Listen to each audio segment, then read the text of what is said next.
Hey guys. We are just getting ready to do our podcast. Ooh. I'll change you a little. There we are. And today we are going to be doing a good one, courtesy of Brandon. Thank you, Brandon, per usual. Okay, let's get started.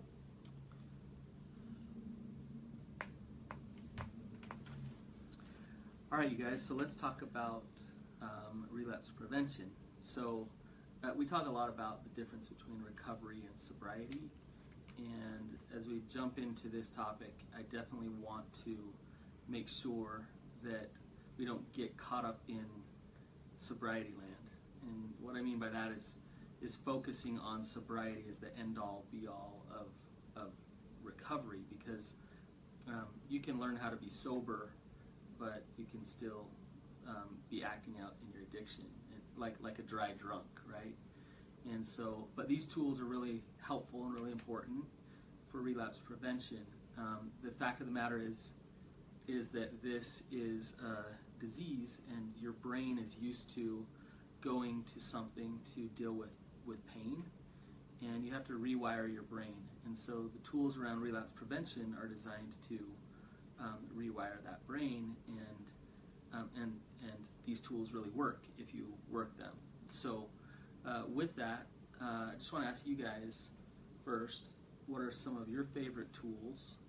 What things have worked to help you either prevent relapse or catch yourself in that crucial moment to choose something other than relapse? I mean, catching myself in that moment, has a lot to do with mindfulness, which in and of itself is like immensely challenging, and so that's been a pursuit. Just looking back, when I early days of recovery, when I first started, individual and group, it was a battle for mindfulness. So everything we talk about today is going to be about mindfulness, and so explain to our audience what mindfulness is. What's your understanding of mindfulness? So I think that's a super fair question. For me, It's just funny because we took a 12-week course on mindfulness. We should know this by heart.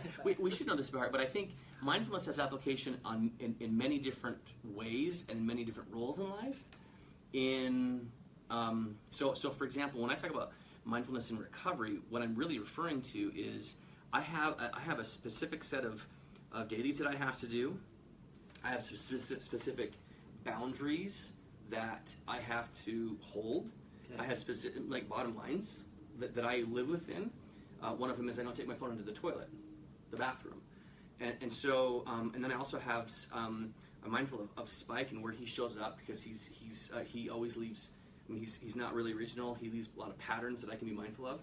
So really, when I say mindfulness, what I really mean is I'm very mindful of executing on my dailies, and I'm very focused, mentally focused on my bottom lines, on my emotional triggers, that stress and lack of sleep and so forth, that really that has in the past caused relapse for me. So when I talk about mindfulness, it's like this big cloud in the sky that's like, what does that even mean, right? But for me specifically, as it relates to relapse prevention, it's specifically those things. I'm mentally focused and I'm consistent in my effort on those things, and that kind of mindfulness is real practical stuff. Okay. That's what that means. So mine is that it's just connection with yourself, so that you are able to recognize what you are feeling before you react. Yeah. You're spot on, Ashlynn. Mindfulness is connection to the now. It's connection to this moment. It's being present. And so, ask yourself, what does mindfulness have to do with relapse prevention? The brain, you get into your midbrain, your limbic system, when you're triggered, and your addict brain tries to take you out of the current moment. It works really hard to start to justify things. Or if you're responding in betrayal trauma, that trauma response, that it's a limbic system response that starts to wipe you out of the current moment. And what you're talking about, Coby, doing your dailies and just your self-care, that helps you be more connected to you and connected to the current moment. And the more grounded you can be in that moment, there's a space between stimulus and response where you have the power to choose your behaviors. Right. Yeah, I can recall endless number of times when I would get a thought to act out, and then there would also be this like faint voice in the back, like, "No, don't do it, stop." Right, right. But I mean, at times you probably haven't had that faint voice where it's just been, I'm stressed, I'm tired, I'm bored. You know what? I just want to go to the computer, and your brain just goes through the motions, and Totally. you end up relapsing. If you can widen that space between stimulus and response, if you can get more mindful, then you can choose self-care over numbing out. And so all these relapse prevention tools are designed to help you get connected to yourself and get connected in that moment, and so that you can choose something different than what your limbic system is just pushing you to do. So if you can understand your thoughts and understand your emotions, you can change your behaviors. Right? That's something that I firmly believe in, and I think today's world, I don't know, Ashlynn, I want to get your perspective on this particular comment, but like everything in like our world right now, especially when it comes to the digital world, I'm talking social media, I'm talking, Netflix, I'm talking, whatever, is designed to force inputs in, notifications in, Mm-hmm. that will either hijack me from my current state or foster mindlessness. Mm-hmm. I don't know. I mean, what did you Yeah. observe in my behavior about mindlessness with my environment, social media, movies, and so forth, versus in recovery? Well, you don't have social media now, so he's a lot more mindful. Coby's one of the most mindful people that I know. I'm more mindless because I'm a part of social media for us both. No, that's not at all. That's not like a black and white statement, because, But yes, I have moments where I'm like, well, You I get still have that. those moments too. But but that's not relapse. yeah, exactly. No, I don't know. But Brandon's I got think something. I think you can mindfully do social media. You can mindfully watch TV. Completely. You can mindfully eat. The point of it is this: is let's take TV for example. If I mindfully watch TV, what I'm saying is, look, in this moment, what I'm going to participate in, what I'm going to do is watching TV, and the mindless social media thing, or with our phones, that happens all the time is. You're having a conversation with someone or dealing with your kids, and like you're on your phone kind of out here somewhere else, taking yourself away from it. You can mindfully participate on Facebook or Instagram or whatever. And so it's just being connected and participating in that moment and what's happening right then. And so I want to give you some examples of how relapse starts to develop and how it makes you mindless, and what can bring you back to the moment, and just specific tools that can do that. What happens is there's triggers, right? So like, what are some triggers that you guys have? I mean, for me, lack of sleep. Okay. That's like super, super hard for me. Lack of sleep. Discord with Ashlynn. For me, what are the triggers for me? What are your triggers for Yeah. like betrayal trauma? When it's food, as bad as that sounds, but like Say more. binging on food, Not you, And but hiding it. me, right? Kobe hiding it, going to McDonald's and then never telling me, like so scared. Not doing dailies. You do that all the time, but it would be So what I'm hearing you guys say is, Kobe, you're saying lack of sleep, discord with Ashlynn. What I'm hearing is when you guys experience shame, when you experience fear, when you experience uncomfortableness like fatigue, then you want to numb out, right? Like I want to escape. Like this is too much for me. I can't like stress or discord with Ashlynn. Like I'm so uncomfortable. I can't handle this. So the addict wants to escape. Yeah. Oftentimes the betrayed wants to control, and so we'll go to this place of heightened awareness and hypervigilance to control. And in our episode about what do you do when the betrayed relapses, really that's what we're talking about, is relapsing into that state of panic and control. And you're mindless when you're acting in that state of mind. You're just reacting, right? And so relapse prevention has to do with pain tolerance, it's impulse control, it's being able to sit in what is, even if it's uncomfortable. And an addict doesn't like to feel pain, doesn't like to feel discomfort. And so if the current moment, the present moment is very uncomfortable, that triggers relapse. And so relapse prevention tools help you to sit in the pain. They help you stay in that discomfort without needing to numb out. And so let's get into some specific tools, okay? Things that people can use to widen that space between stimulus and response. So there's two different parts to this. One is the prevention work. So there's relapse prevention tools. So it's not in that crucial moment of when you're triggered. You can set up things beforehand that are relapse prevention tools that will help you get mindful, but when the triggers do come. So that would be something like a bottom line. Mm-hmm. Totally. And so what, do you want to explain what a bottom line is? Yeah, I mean, I look at that, if I look at relapse as like the edge of the cliff, like me falling off of it, a bottom line or a boundary is going to be the efforts that I put in place to keep me as far away from the cliff of relapse as possible, right? So for instance, for me, not taking my phone into the bathroom, I don't go into the basement and watch a movie by myself with my phone. I don't ever do that anyways, like even if I leave my phone upstairs, I just don't go do that. I have another bottom line of charging my phone in the kitchen rather than next to my bed, right? So I have these. Social media. Yeah, I don't get on Facebook unless Ashlyn's in the room and it's only on my desktop.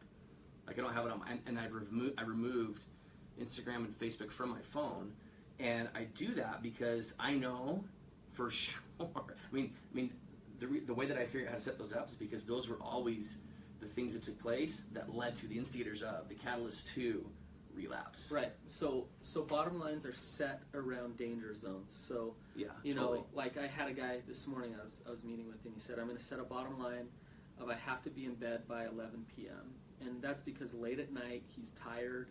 If he gets on the computer, he's doomed, right? And so a bottom line, though, needs to be very black and white. Yeah. There's no gray area, because what will happen is the addict thinking will come in and start justifying little things, and next thing you know, the bottom line doesn't mean anything. Mm-hmm. And so if he says 11 p.m., that means 11:01 doesn't really work for him to go to bed. 11 p.m. he needs to be in bed, because he knows that there's a big danger zone after that. So wherever there's major danger zones, you want to set boundaries for yourself that will make you butt up against it and say, whoa, I want to break that. Why do I want to break that? And how this works for the betrayed is bottom lines around your relapse behavior. So you might know that you're triggered if, I'll just make up an example, if Coby goes out of town or something. Which were you? No. Because I was with Brandon the whole time. Thank you, Brandon. But I know a lot of wives, husbands travel and things like that, and so that they can set bottom lines around his travel. I'm not going to hop on the computer and look at his history while he's out of town. Mm-hmm. Right? That would be a bottom line for her to say, I'm not going to spin out of control while he's out of town. Some wives I work with have bottom lines of, I have to exercise 3 times a week, because if I don't, then I'm not dealing with my emotions very well, and I'm going to react and respond in unhealthy ways. So that's their bottom line. I have to exercise 3 times a week. So it's just setting things up for success and setting boundaries for yourself to protect yourself. And what happens with bottom lines, which is awesome, is if you're in a group where you're helping each other hold these bottom lines and there's accountability, all of a sudden taking your phone into the bathroom is like this big deal that you're processing with people, and you know, you're talking about that, and that's far away from this cliff of relapse way over here. And so you're mindful on that level, mm-hmm. rather than falling off that cliff, right? And that was, for me, like, I had a consequence for breaking a bottom line, because that's what I did. And my consequence was to do 100 push-ups every time I broke that, because, I mean, it sucks doing 100 push-ups. And I pushed the floor tons. Yeah. I think it was like learning that new habit, too, of like not being mindful enough to remember, I can't do, like, this isn't safe. I can't do this right now. Totally. And so yeah, he had a lot of push-ups. Yeah, the push-ups were just an indicator that it's like that's how mindless I was. But I do gotta say, Coby, and you want to be careful with what you're saying, because I had a client who told himself, every time I break a bottom line, I have to get up at 5 in the morning and run 5 miles. Mm-hmm, And it was just this. It was sheer punishment. Right. And it's important that if you make a mistake, that you don't answer that with shame and punishment. Yeah. And so what you want to find are really healthy, natural consequences to a broken bottom line. If you have no consequence, that's a problem, because it's like, well, what big deal? I broke the bottom line. But let's say my bottom line were I don't want to take my phone in the bathroom, right? And then I catch myself like one day and then the next day, and I'm doing it not because I'm in denial. It's just I'm forgetting. So a good natural consequence for that would be, look, I forget a lot. I'm not very mindful. I have to do 5 minutes of guided imagery every day for a week because I broke that bottom line. Do you see how that meets the crime, so to speak? Yeah, and to me, what you're saying is and this was a discussion I had all the time with guys, is like, we don't want this to be punitive. Right. Like, that doesn't serve anybody, nor does it serve you. Like, foster shame, like what you said. Right. But we want it to help be a means to create discipline and mindfulness. Yes. And so that might be 5 minutes of meditation. For me, I ended up changing it. Yeah. Oh, really? Actually, yeah, I ended up changing it because I had like this queue. After like a couple months, I had a queue of like, I don't know, like 900 push-ups or something like that. And I was like, okay, we need to change this. And so I actually went to doing... I bet you were getting ripped. Something was happening, but I changed it to actually doing sweeping and mopping the floor. Like every time I would break a bottom line, like I did that. Because that's Ashlynn's, that's like the bane of her existence. Yes. Like that's the thing you hated the most, right? Yes. Okay, so that became my consequence. And so... it's now the norm in our family. Ashlyn's like, yeah, it's just his to-do, so it's not a consequence anymore. yeah. But the point is like that, like balancing the difference between punitive and discipline and mindfulness is really the key for that, and it's going to be different for everybody. Right. So with the bottom line, you want to set it where your danger zones are. You need, if it's going to work, you need accountability around it. Yeah. So you need somebody else who knows what it is, and you're checking in with them about keeping your bottom lines. Totally. So it's not the spouse. No, no. And it hopefully is a group member, a sponsor, a support person. And you know, some of these bottom lines would sound crazy to some people. It's like, you can't take your phone in the bathroom. Most people are like, what are you talking about? We do that all the time. Like, I'm in Target, Ashlyn, here you go, and I don't even like say anything. I just extend my arm to Ashlyn with my phone in my hand, and she's like, okay, here. And so that's how we live. Another recovering addict will be like, I totally get it. Like, yeah, of course. Like, I'll support you in that, right? Yeah. So you want to find that type of support system, and then have a natural consequence that helps you learn from the broken bottom line. And if you have those things in place, then the bottom line is going to really support you in staying sober. Because the goal really is just to be mindful. Yeah, it helps you wake up and like, whoa, I'm pushing this bottom line. Absolutely. Why? And that was hard for me. And in truth, like most of my activities when I relapsed, like surrounded mindlessness. I know, and I think it goes for the betrayed as well, is being mindful and learning how to do that. And I think the guided, we only learned that this year. Yeah, this calendar year. We're that far into recovery. It wasn't introduced to us early on at all. Right. But we were doing those steps. We just didn't understand that it was mindfulness, to recognize the narrative in our head and to recognize when we were feeling triggered and those things. All mindfulness. Yeah, but really having guided help and learning how to do it, I think is awesome. And if you have that option, we all have YouTube, right? You can Google stuff and find it really quick. Yeah.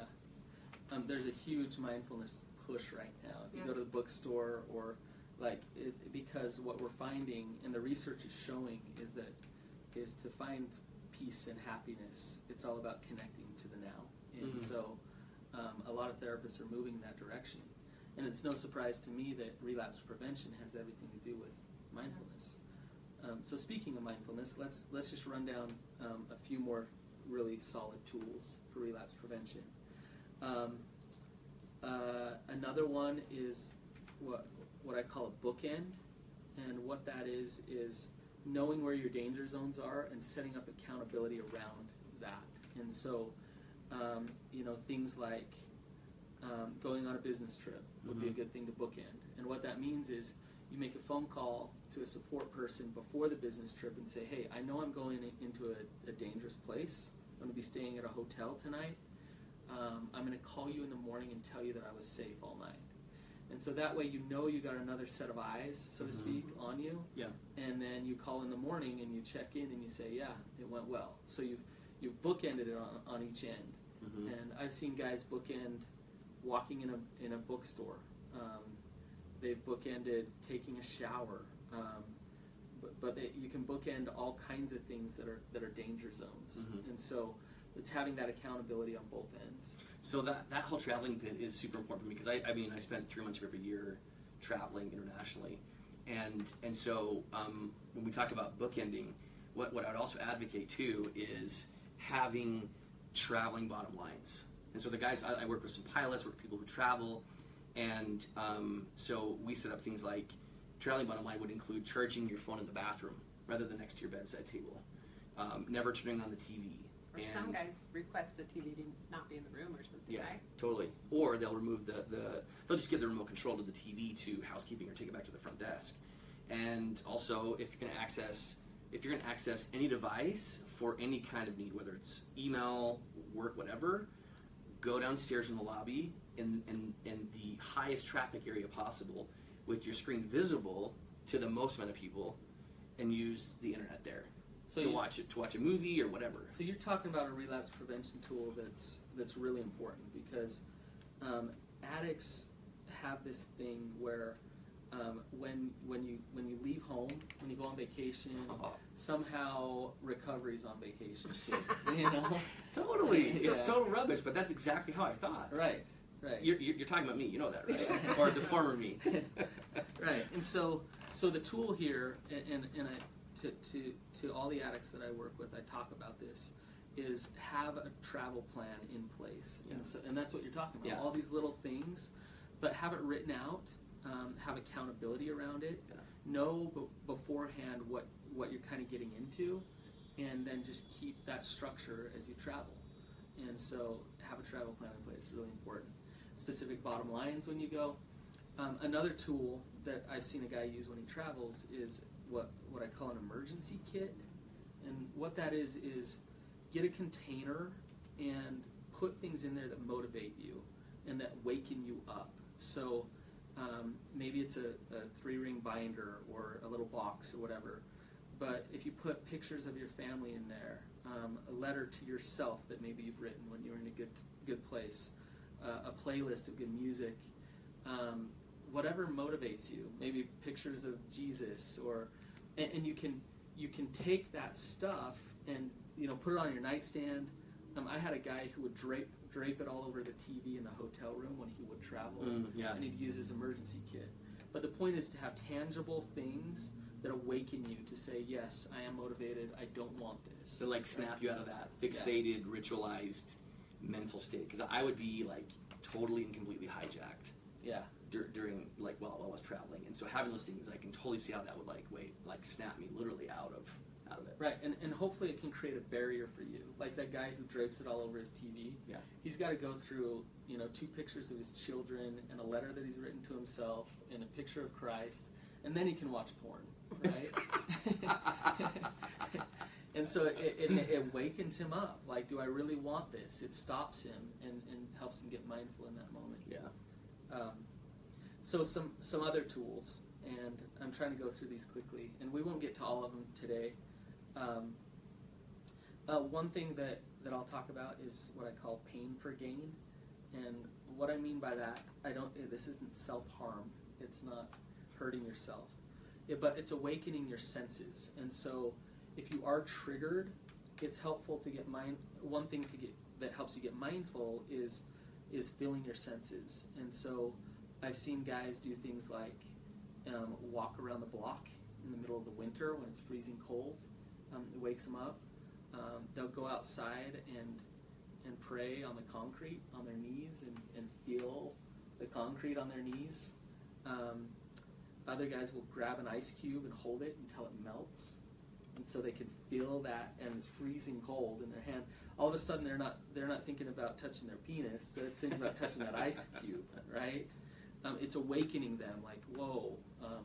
And so to just have a few things that will awaken your senses. Things like smells are really good, you know. Oils and candles and things can awaken you. And so use your senses to awaken yourself up. So have specific things that you can do to do that.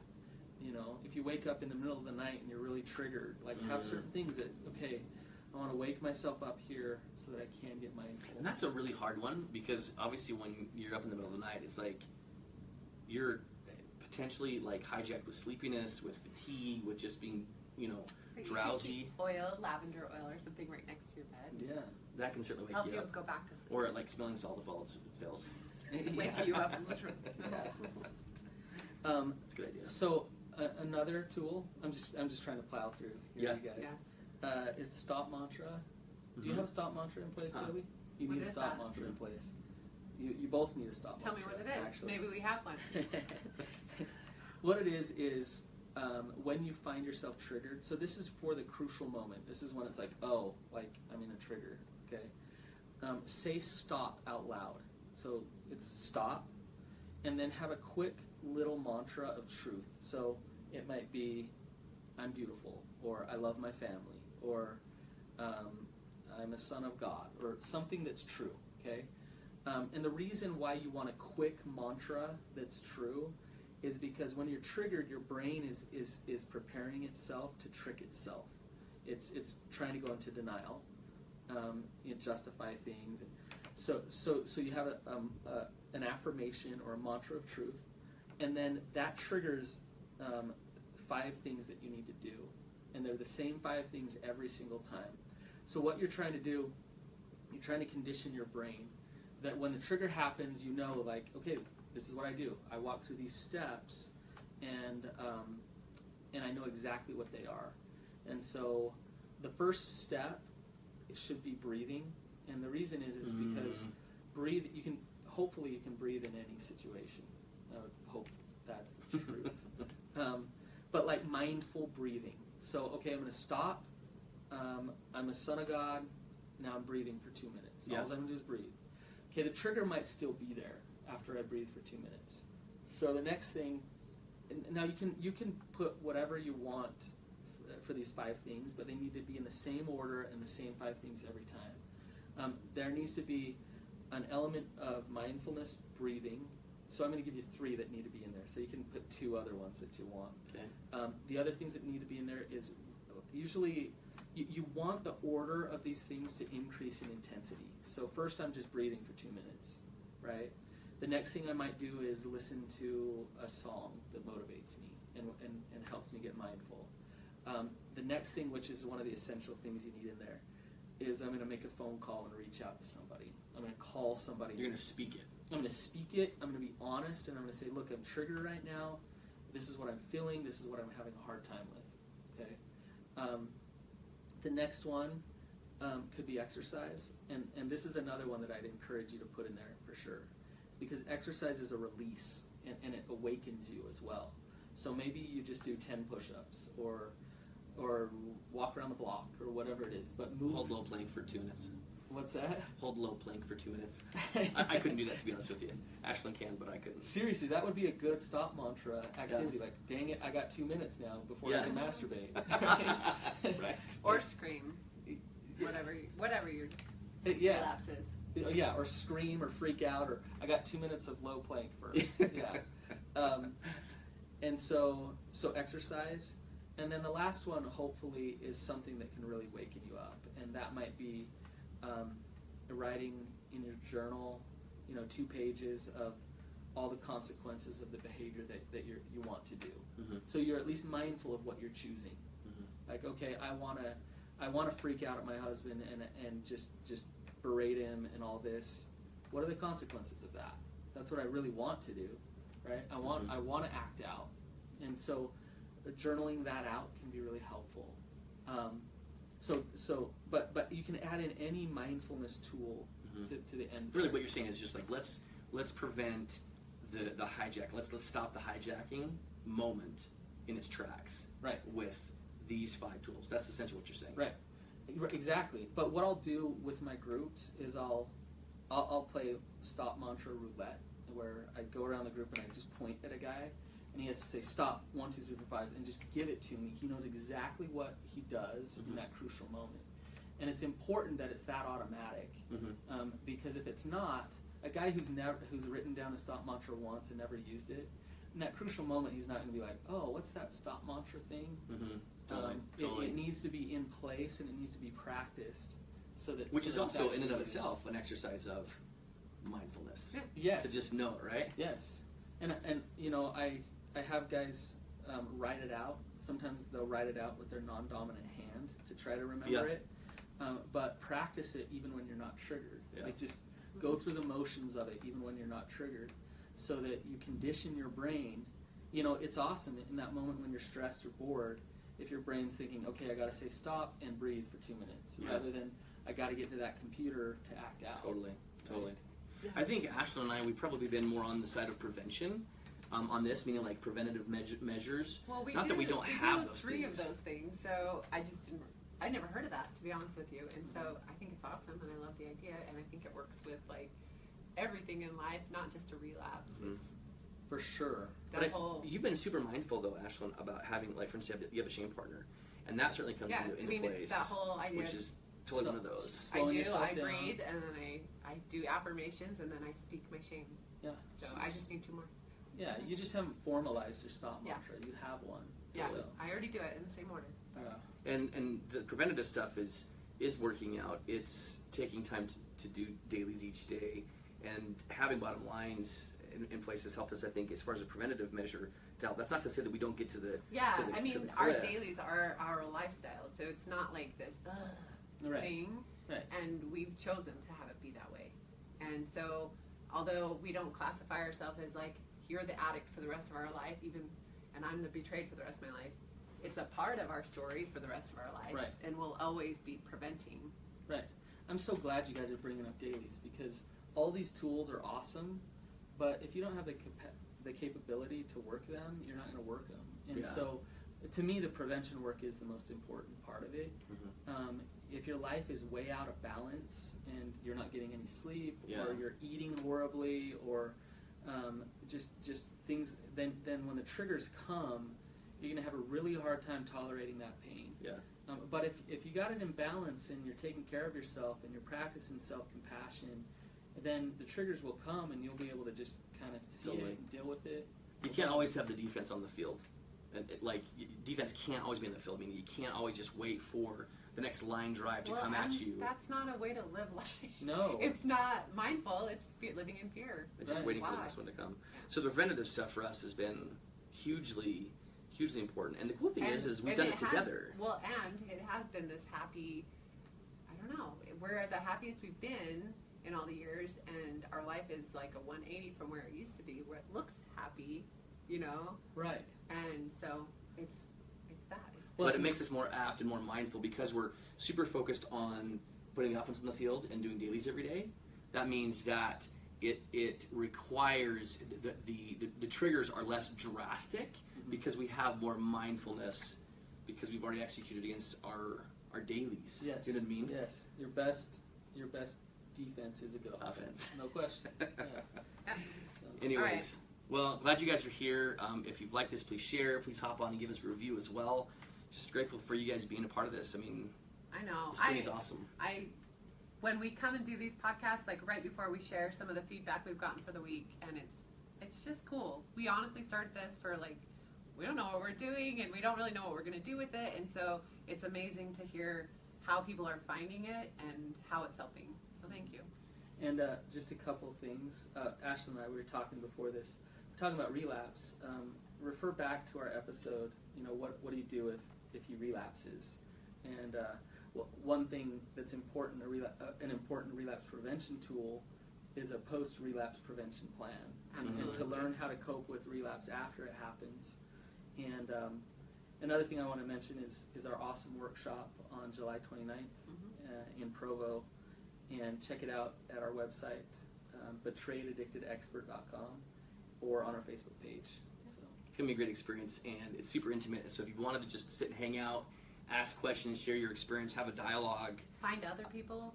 find other people for sure, Yeah. then this is going to be just an incredible experience, an incredible opportunity to just rub shoulders with other people who are in the same boat, but also to ask questions from the expert and to see what we've gone through ourselves to turn things around, because there's always hope. absolutely. All right, guys, thanks for being here, Bye-bye. and we'll see you again.